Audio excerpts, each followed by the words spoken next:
आज की तारीख में बसपा अलग खड़ी है, सपा अलग खड़ी है, कांग्रेस से उनकी टकराव चल रही है। ये चुनौती है। इस चुनौती के वक्त कोई भी राजनीतिक दल कई तरह के समीकरण चलता है। वो अपने काम अपने लेवल पर कर रहे हैं, लेकिन हाँ, अगर उत्तर प्रदेश को लेकर के कांग्रेस भी ये समझे जैसे कि सब अलग अलग लड़े, या बसपा ये समझे कि हम अकेले 80 लड़ लेंगे, कांग्रेस के प्रदेश अध्यक्ष कहें कि हम 80 लड़ेंगे, सपा कहे हम 80 लड़ेंगे, तो तीनों 80 लड़ेंगे तो असल में ये चुनाव लड़ेगी बीजेपी। और गुजरात के बाद दूसरा स्टेट है जहां आज भी बीजेपी सबसे मजबूत है, और वो है उत्तर प्रदेश। मेरा मानना है कि इन तीनों दलों को इंडिया अलायंस अगर वाकई दिल बड़ा करके बन रहा हो, और प्रदेश अध्यक्ष अपने सेंट्रल पार्टी के अलावा, आप अजय राय का बयान देख लीजिए, बीजेपी खिलाफ एक बयान होगा तो सपा के खिलाफ 20 बयान होगा। तो ये एक दूरी जो बनती जा रही है, इसको दूर करके इन तीनों पार्टियों में, आज भी कह रहा हूं, इंडिया अलायंस मजबूत तब होगा जब सपा बसपा कांग्रेस तीनों अगर एकजुट हो जाएं। ये दूर की कौड़ी भले हो, लेकिन अगर ये तीनों एकजुट हो जाएं, तीनों आज इस बात पर सहमत हैं कि जाति जनगणना होनी चाहिए, तीनों अगर इस पर एक मास मूवमेंट बनाने में कामयाब हो पाए, तभी उत्तर प्रदेश में इसका असर दिखेगा। अनुप्रिया पटेल, संजय निषाद, ओम प्रकाश राजभर, चलिए तीनों सहयोगी दल है बीजेपी के, तीनों जाति जनगणना के समर्थन में। और बीजेपी के डिप्टी सीएम जो उत्तर प्रदेश के हैं, उनका बयान है कि हम जाति जनगणना के समर्थन में। तो बीजेपी खुद जैसे बिहार में घिरी हुई है, वैसे ही यहां भी घिरी हुई है। लेकिन चूंकि यहाँ बाबा है तो उनकी नकेल ज्यादा है, तो इनके पास एक मौका भी है। ये तीनों दल मिल करके अगर उत्तर प्रदेश में एक मास मूवमेंट बना पाए, तो बिहार से ज्यादा शानदार नतीजे उत्तर प्रदेश में देखने को मिलेंगे। मगर अगर ये समझौता नहीं हो पाया, एक बीच का रास्ता नहीं निकला, तो मुझे लगता है कि उत्तर प्रदेश 24 के चुनाव के लिए एक बहुत बड़ी मुश्किल बनने वाला है। शुक्रिया। डॉक्टर लक्ष्मण यादव जी, मैं आपके पास आऊंगा। पूरी बिहार की पॉलिटिक्स की बात हो रही थी, बिहार चर्चा में भी है, और पूरी देश वाली जो राजनीति, देश की राजनीति, खास करके लोकसभा चुनाव को लेकर के, ऐसे में जो आरक्षण वाला ये ब्रह्मास्त्र है नीतीश कुमार का, कैसे असर डालेगा और कितना असर डालेगा? सबसे महत्वपूर्ण बात राम मंदिर है। राम मंदिर को लेकर के जिस प्रकार का उत्साह भारतीय जनता पार्टी दिखा रही है अयोध्या को लेकर, उसको देखते हुए जी। शुक्रिया अमरीश दा। पहली बात तो ये कि कोई एक मुद्दा असल में इतना बड़ा तो शायद नहीं हो पाता, कई मुद्दों का क्लब होता है, तो राष्ट्रीय राजनीति पर उसका असर होता है, एक तो ये स्पष्टीकरण। लेकिन फिर भी कुछ मुद्दे ऐसे होते हैं कि जैसे गरीबी, भूखमरी, बेकारी, शिक्षा, रोजगार, ये मुद्दे रोज असर करते हैं, हर दिन के चूल्हे पर असर करते हैं, लोगों के दिनचर्या पर असर करते हैं। इसको लेकर के भी काट ढूंढ लेती है बीजेपी, और कई बार इसकी काट ढूंढ चुकी है। लेकिन मेरा मानना है कि कुछ मुद्दे होते हैं जो वैचारिक चुनौती पेश करते हैं। आरएसएस और बीजेपी का एक विचार है, आइडिया ऑफ इंडिया का, जिसमें थोड़े से लोगों का वर्चस्व कायम रहे और बाकी लोग बस ठीक ठाक हैं, लोकतंत्र में रहें, वोट दें, उनके वोट से सरकार बने। इस मुद्दे ने, सामाजिक न्याय के मुद्दे ने, आरक्षण के मुद्दे ने, और इन सब को क्लब कर दे तो जाति जनगणना का मुद्दा, क्योंकि आरक्षण तो फिर भी कई बार चैलेंज कर दिया जाता है, जाति जनगणना एक ऐसा मुद्दा है जो social, cultural, economical, political challenge दे रहा है आरएसएस और बीजेपी के सामने।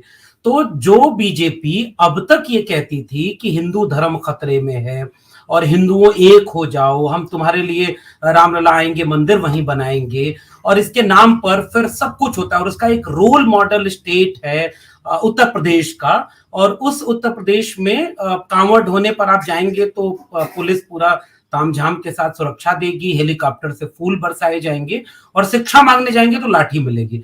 बिहार ने काम यह किया है कि उसने आंकड़े रखे हैं, आंकड़ों के साथ एक तस्वीर रखी है कि जिन तबकों को हिंदू बनाया जाता है उनके भी नौकरी कितनी मिली, उनको रोजगार कितना मिला, उनको शिक्षा कितनी मिली, उनके पास जमीन कितनी है।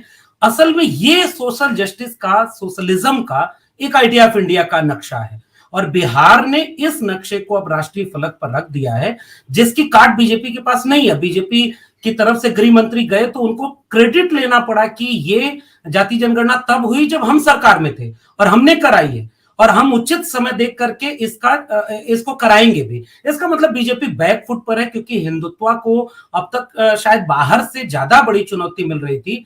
अब उस फ्रेम के भीतर से जिन्हें हिंदू बनाया गया वही लोग पूछ रहे हैं कि हिंदू होने के नाम पर मंदिर मिलेगा, सब कुछ मिलेगा, लेकिन हमें क्या मिलेगा, क्योंकि हमारी वंचना जाति के नाम पर हुई। तो इसका मतलब ये कि 24 के चुनाव के पहले एक वैचारिक चुनौती, एक सोशल, कल्चरल और इकोनॉमिकल ग्राउंड पर जो चुनौती दी है और आरक्षण के दायरे को बढ़ा दिया है। बीजेपी वहां सपोर्ट कर रही है कि आरक्षण का दायरा बढ़ाइए, हम विरोध नहीं कर सकते। तो मुझे लगता है कि ये एक वैचारिक चुनौती है जो जिसकी काट बीजेपी के पास फिलहाल तो नहीं है। देखना दिलचस्प होगा कि इंडिया अलायंस या विपक्षी दल इस वैचारिक चुनौती को उस तबके तक कितना ले जा पा रहे हैं जिसके लिए मजबूरी में फिर से 5 किलो अनाज 5 साल तक देने की बात कह दी गई है, और यहां पर घेरने का पूरा मुद्दा बरकरार है। तो ये मेरी टिप्पणी जी। मैं जो बात कह रहा था बिहार के संदर्भ में, बाकी हिंदी भाषी राज्यों पे इसके असर क्या पड़ेगा ये मैं जानना चाहता नीतीश कुमार ने बहुत ही क्रांतिकारी काम किया है और ये पूरे देश की राजनीति को या पूरे देश की राजनीति के भविष्य को आने वाले दिनों में बदल देगा, पूरा बदलना चाहिए। ये कोई छोटी बात नहीं है। जिस एक्सरे की बात राहुल गांधी कहते हैं कि आपको इलाज के पहले शरीर के एक्सरे की जरूरत है, ये नीतीश कुमार ने उस एक्सरे को करके दिखाया है। तो ये जो मैं आरक्षण 65% और इकोनॉमिकली वीकर सेक्शन का 10% मिला के 75% कर रहे हैं, वो ये तो करना ही चाहिए। मतलब जो अगर बात करना है जिसकी जितनी आबादी उतनी उसकी भागीदारी, ये तो होना ही चाहिए और वो कर रहे हैं, बड़ा अद्भुत काम कर रहे हैं। पर जो आपका मूल सवाल है, इसका जो असर पड़ेगा अमरीश जी, बिहार, उत्तर प्रदेश और झारखंड की 134 सीटों में भारतीय जनता पार्टी के पास इस समय 90 सीटें हैं और अगर इसको अखिलेश यादव ठीक से उठा लेते हैं, बजाय अपनी ताकत कांग्रेस को जूते लगाने के वो अगर इस काम में लगा लेते हैं और इसको इशू बनाते हैं, जो नीतीश कुमार ने काम किया है वो प्रेशर बनाते हैं उत्तर प्रदेश में इन चीजों को लेकर, तो झारखंड और बिहार और उत्तर प्रदेश में भारतीय जनता पार्टी की स्थिति खराब हो सकती है। ये इसका जो असर है वो आगे चल के पूरे देश की राजनीति पर पड़ने वाला है। ये कोई छोटा काम नहीं है जो उन्होंने किया है। मैं बता रहा हूं कि ये अगर इसको बड़ा मुद्दा बनाए, अगर अखिलेश यादव उत्तर प्रदेश में आंदोलन का मुद्दा बनाए, जाति जनगणना का मुद्दा बनाए और इस चीज को उठाएं कि उत्तर प्रदेश में भी आरक्षण इसी तरह इसी पैटर्न पे लागू होना चाहिए, तो पूरे के पूरे उत्तर प्रदेश के चुनाव की धुरी बदल सकती है। इसमें मतलब उनको लीड लेना पड़ेगी। अगर वो अभी तो वो बिजी है मध्य प्रदेश में कांग्रेस को हराने में, पर वो आगे चल के तो वो अगर उसी में व्यस्त रहे तो उत्तर प्रदेश में भी उनका सफाया हो जाएगा। ये है एक इंस्ट्रूमेंट दिया है नीतीश कुमार ने उनके हाथ में, अगर वो उसका उपयोग नहीं करेंगे तो वो है ना, हम तो डूबे हैं सनम तुमको भी ले डूबेंगे, तो वो उत्तर प्रदेश में होने वाला है। बिल्कुल। मैं डॉक्टर लक्ष्मण यादव के पास आऊंगा, उसके बाद मैं रवि जी के पास आऊंगा। डॉक्टर लक्ष्मण यादव, जो अभी बात कही, अखिलेश यादव ने मध्य प्रदेश में ये बात शुरू कर दी है। उन्होंने ये बताया कि मंडल के विरोधी ताकतें जो हैं अब मंडल के साथ खड़ी, भारतीय जनता पार्टी पर सीधा इशारा है। सबसे ज्यादा विरोध मंडल का बीजेपी के लोगों ने किया था जब ये आया था। उत्तर प्रदेश में जो अभी श्रवण जी कह रहे हैं मुद्दा बनेगा तो क्या स्थिति होगी।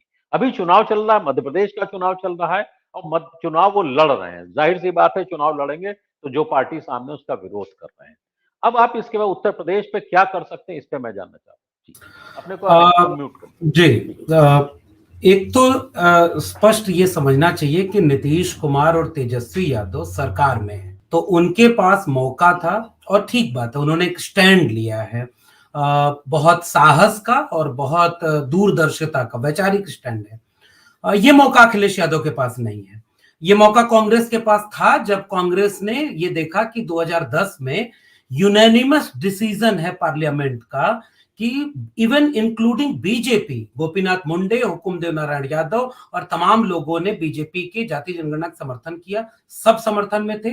और बाद में अगले दिन जब नोटिफिकेशन आता है तो पता चलता है कि 1948 के जनगणना एक्ट के मुताबिक 2011 की जनगणना में जाति जनगणना इंक्लूड नहीं होगी, एक सेपरेट कास्ट एंड सोशल सर्वे किया गया। तो वहां उस पर तंज करते हैं अखिलेश यादव जब ये कहते हैं कि उसके बाद 13-14 तक वो सरकार में थे, वो आंकड़ा 13 में आ गया और फिर भी रिलीज नहीं हुआ।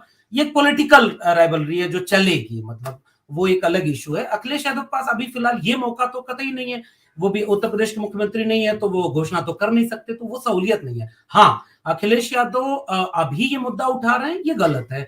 राहुल गांधी का चूंकि कद बड़ा है, नेशनल पार्टी है, और राहुल गांधी ने 2010 वाली कांग्रेस से आगे बढ़कर 2010 वाली कांग्रेस में आप गौर करेंगे तो पी चिदम्बरम और प्रणब मुखर्जी, ये दो नेता ऐसे थे जिनकी चालाकियों के चलते 2011 में जाति जनगणना नहीं हो पाई, और ये क्लियर फैक्ट है। लेकिन आज के राहुल गांधी एक स्पष्ट वैचारिकी के नेता हैं, जिन्होंने सदन में जब ये पूछा कि 90 में 3 ओबीसी, तो एक नेशनल न्यूज बनी। और राहुल गांधी में एक मैं पैशन इधर बीच देख रहा हूं, एक पॉलिटिकल क्लियरिटी है। वो आरएसएस को टारगेट करते हैं, अडानी टारगेट करते हैं, और अपने हर चुनावी भाषण में आज राहुल गांधी आदिवासी, दलित और पिछड़ों की बात उठा रहे हैं, और उसका एक नेशनल इशू बन रहा है, और इसका एक कवरेज मिल रहा है, और बड़ा दल है, उनकी कई राज्यों में सरकार है। अखिलेश यादव के पास ये मौका नहीं है, लेकिन अखिलेश यादव आज ये उठा रहे हैं ऐसा नहीं है। पिछले तकरीबन 4-5, चूंकि यूपी में मेरा घर है तो मैं थोड़ा तथ्य जानता हूं, उनका प्रशिक्षण शिविर चल रहा है, जिसमें 1-2 बार तो मुझे बुलाया गया जाति जनगणना पर अपनी बात रखने के लिए, और ये 2 महीने पहले की बात है। उस प्रशिक्षण शिविर की कोर थीम है लोक जागरण अभियान जाति जनगणना रास्ता, ये लिखा हुआ है। तो वो काम कर रहे हैं। हाँ, अखिलेश यादव इसके आगे और क्या कर सकते हैं, उनको पूरे उत्तर प्रदेश में एक मास मूवमेंट की तरह इस मुद्दे को उठाना होगा, ताकि उस अंतिम व्यक्ति तक इसका संदेश जा सके कि ये जाति जनगणना हमारे हक में कैसे है। और ये निश्चित रूप से उत्तर प्रदेश एक ऐसा राज्य है जहां अयोध्या, मथुरा, काशी तीनों है। ये दिक्कत, ये चुनौती बिहार के पास नहीं थी, और बिहार के पास एक बड़ी आंदोलन की जमीन है। कर्पूरी ठाकुर, जगदेव बाबू से लेकर के मंडल की जमीन है, समाजवाद की जमीन है। उत्तर प्रदेश हमेशा सांप्रदायिकता की चुनौती से जूझता रहा है, लेकिन उस चुनौती से पार पाया जब मिले मुलायम कांशी राम हुए थे, और फिर वो बदलाव आया था 19 में, लेकिन वो काम नहीं कर पाया। और आज की तारीख में बसपा अलग खड़ी है, सपा अलग खड़ी है, कांग्रेस से उनकी टकराव चल रही है। ये चुनौती है। इस चुनौती के वक्त कोई भी राजनीतिक दल कई तरह के समीकरण कर चलता है, वो अपने काम अपने लेवल पर कर रहे हैं। लेकिन हाँ, अगर उत्तर प्रदेश को लेकर के कांग्रेस भी ये समझे जैसे कि सब अलग अलग लड़े, या बसपा ये समझे कि हम अकेले 80 लड़ लेंगे, कांग्रेस के प्रदेश अध्यक्ष कहें कि हम 80 लड़ेंगे, सपा कहे हम 80 लड़ेंगे, तो तीनों 80 लड़ेंगे, तो असल में ये चुनाव लड़ेगी बीजेपी। और गुजरात के बाद दूसरा स्टेट है जहां आज भी बीजेपी सबसे मजबूत है, और वो है उत्तर प्रदेश। मेरा मानना है कि इन तीनों दलों को इंडिया अलायंस अगर वाकई दिल बड़ा करके बन रहा हो, और प्रदेश अध्यक्ष अपने सेंट्रल पार्टी के अलावा, आप अजय राय का बयान देख लीजिए, बीजेपी के खिलाफ एक बयान होगा तो सपा के खिलाफ 20 बयान होगा। तो ये एक दूरी जो बनती जा रही है, इसको दूर करके इन तीनों पार्टियों में, आज भी कह रहा हूं, इंडिया अलायंस मजबूत तब होगा जब सपा, बसपा, कांग्रेस तीनों अगर एकजुट हो जाए। ये दूर की कौड़ी भले हो, लेकिन अगर ये तीनों एकजुट हो जाए, तीनों आज इस बात पर सहमत है कि जाति जनगणना होनी चाहिए, तीनों अगर इस पर एक मास मूवमेंट बनाने में कामयाब हो पाए, तभी उत्तर प्रदेश में इसका असर दिखेगा। और अखिलेश यादव को निश्चित रूप से एक कदम और अब आगे बढ़ करके एक जन आंदोलन की तरह जिले जिले में इसका कैडर कैंप करना होगा। आसान भाषा में लोगों को समझाना होगा कि देखो, बिहार ने ये किया तो इसका ये लाभ मिल रहा है, अब हम अगर करेंगे तो हम आपको इसका लाभ देंगे। यही एक टारगेट मुझे लगता है, और इस टारगेट पर अगर ये लोग काम करेंगे तो मुझे लग रहा है अगर तीनों एकजुट हो जाएं, तीनों मास मूवमेंट बना लें, तो ये अप्रत्याशित नहीं होगा कि 80 में से 60 सीटें बीजेपी हार सकती है। लेकिन उसमें एक टेबल टॉक हो, एक रणनीति बने और सब मिलजुल कर, चूंकि अखिलेश यादव भी सहमत है जाति जनगणना पर, राहुल गांधी भी सहमत है, मायावती भी सहमत है। जब तीनों सहमत हैं तो न्यूनतम सहमति पर अधिकतम एका बन जाए तो मुझे लगता है कि फिर उत्तर प्रदेश में आप चैलेंज दे पाएंगे बीजेपी को। अगर ये होता रहा कि अखिलेश यादव कांग्रेस को हराने में ज्यादा दिलचस्पी ले रहे हैं, कांग्रेस अखिलेश यादव पर टिप्पणी करवा रही है, तो इससे दोनों बिखरेंगे और दोनों का नुकसान होगा, खासकर उत्तर प्रदेश में। तो मेरा मानना है कि उत्तर प्रदेश एक प्रयोगशाला के रूप में तैयार बैठा है। बिहार का पड़ोसी राज्य है, समाजवादी आंदोलन की जमीन ये भी रही है। उत्तर प्रदेश में अगर ये तीनों मिल करके ये प्रयोग करें तो बिहार का सबसे ज्यादा लाभ उत्तर प्रदेश उठा सकता है और इसका लाभ पूरे देश को मिलेगा। इसलिए इस बात से मैं सहमत हूं कि तीनों को मिलकर मास मूवमेंट बनाकर अंतिम व्यक्ति तक ये पहुंचाएं कि आप भी पूछो। जैसे एक आखिरी वाक्य कह दूं अम्बरीश दा, अनुप्रिया पटेल, संजय निषाद, ओम प्रकाश राजभर, चलिए ये तीनों सहयोगी दल है बीजेपी के, तीनों जाति जनगणना के समर्थन में, और बीजेपी के डिप्टी सीएम जो उत्तर प्रदेश के हैं उनका बयान है कि हम जाति जनगणना के समर्थन में।